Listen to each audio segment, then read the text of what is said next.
Eu deste outro lado da vida. Livro psicografado por Carlos Antônio Bacelli. Pelo espírito Inácio Ferreira. Capítulo 1. Dr. Manuel Roberto. Depois de grande esforço, Manuel Roberto, o grande amigo que durante muitos anos fora enfermeiro-chefe no Sanatório Espírita de Uberaba e viera ocupar, no mundo espiritual, o mesmo cargo no Hospital dos Médiuns, formara-se em medicina. Sempre notei a sua vocação profissional e a facilidade com que ele atinava com os quadros clínicos de nossos pacientes, muitas vezes auxiliando-me com as suas judiciosas observações. Ao deixar o corpo físico, Manuel prodigiosamente desenvolvera a faculdade intuitiva que, infelizmente, falta à grande maioria dos médicos na Terra nos diagnósticos que formulam. Também é bom que se diga, quase sempre os nossos colegas encarnados, ao examinarem um paciente, estão com a cabeça em outro lugar, pensando em seus muitos compromissos econômicos e sociais. Poucos os que, de fato, procuram exercer a medicina como um sacerdócio, atinando com a responsabilidade que abraçaram ao formularem o juramento de Hipócrates. Se o médico soubesse de sua ascendência sobre o paciente, por certo, ele não se ateria simplesmente à tarefa do receituário, compreendendo que antes de curar corpos doentes, lhe cabe curar almas doentes. Não raro, uma simples palavra que o médico dirige ao paciente vale por todos os medicamentos que ele costuma lhe prescrever. Mas um dia chegaremos lá, quando no campo profissional a preocupação do homem não envolver apenas ganho econômico e, especificamente, a medicina e as indústrias farmacêuticas se espiritualizarem, deixando de transacionar com a dor alheia.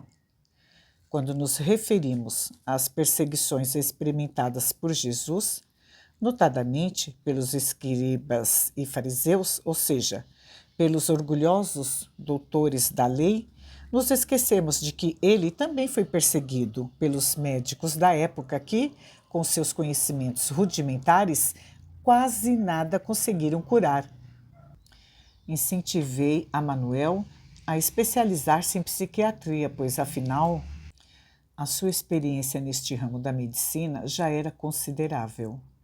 Os estudos, até que conseguisse a especialização, se arrastaram por mais de 15 anos, porquanto, deste outro lado, a psiquiatria já se volta mais para a essência do ser, levando em consideração experiências acumuladas em seu inconsciente. Oficialmente, ela ainda não adota a reencarnação, porém admite que, desde a mais tenra idade, o ser seja psicologicamente influenciado pelos que lhe estão à volta. Muitos psiquiatras que conheço na vida maior já aceitam a tese da reencarnação, que, no entanto, continua contando aqui com certa oposição do academicismo, que se subordina a outras escolas de fé. Temos ainda os reencarnacionistas, mas que, infelizmente, não observam devidamente as consequências morais na trajetória evolutiva do espírito. E a reencarnação sem Jesus Cristo quer dizer muito pouco, porque não passará de um fenômeno que possibilita ao espírito entrar e sair do corpo, sem cogitar de sua iluminação. Convidado para ser paraninfo da turma de Manuel Roberto, não tive alternativa a não ser comparecer e pronunciar meia dúzia de palavras na concorrida solenidade, à qual metade dos amigos do Hospital dos Médiuns e do Liceu da Mediunidade fez questão de comparecer, sem contar a legião de amigos, outros que Manuel sempre soube cultivar.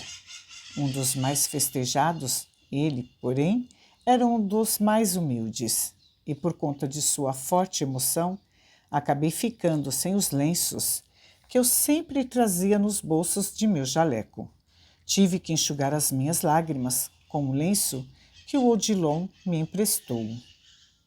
Doutor, estou tremendo, disse-me antes que o seu nome fosse pronunciado pelo reitor da universidade, a fim de que fosse receber o seu canudo.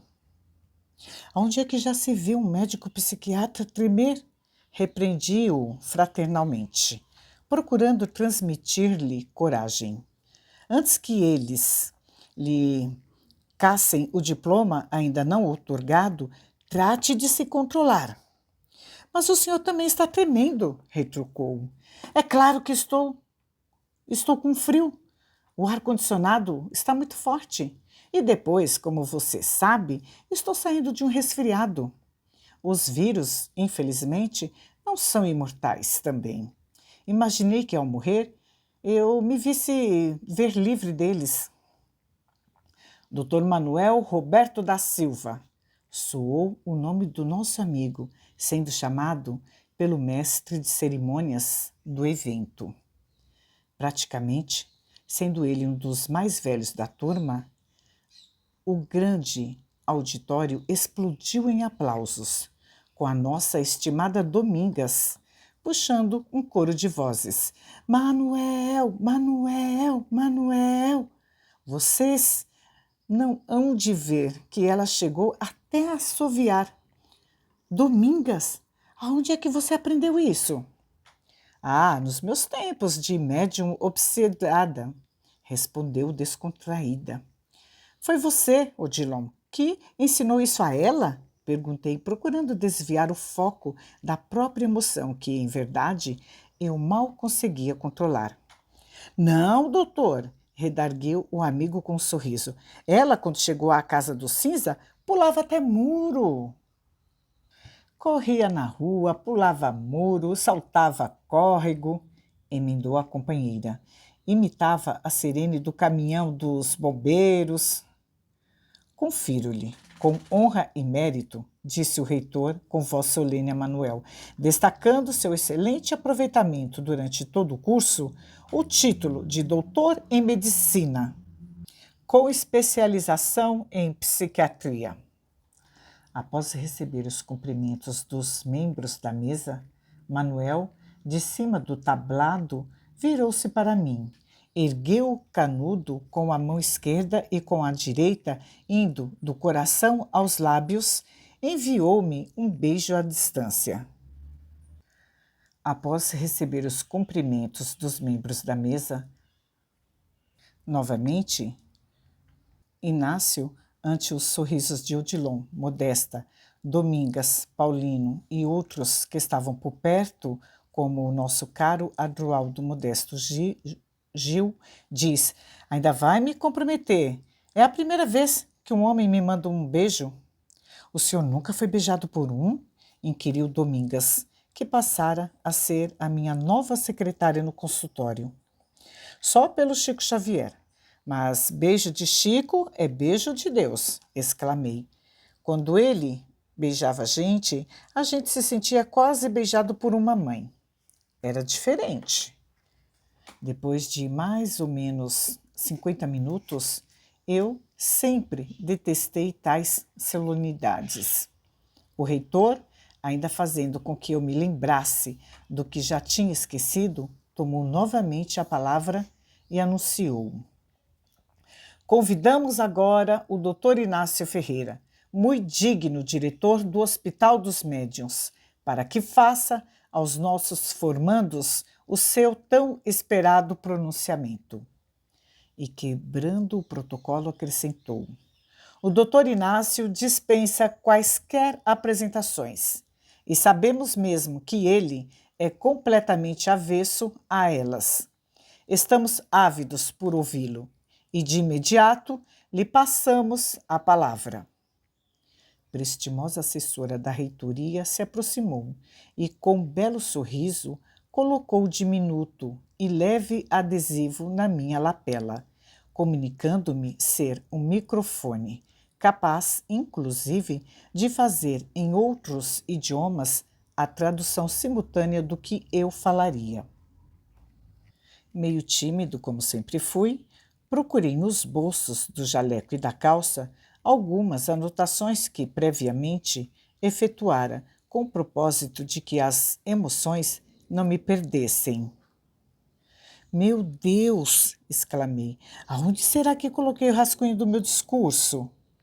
Todos sorriram com tal espontaneidade que, igualmente, me proporcionaram espontaneidade na palavra, que desejava fosse a mais informal e rápida possível. Vocês me desculpem, solicitei, começando a falar. Mas, a não ser turmas de evangelização infantil, eu nunca paraninfei ninguém. Aliás, testemunhei vários casamentos e diversas separações conjugais.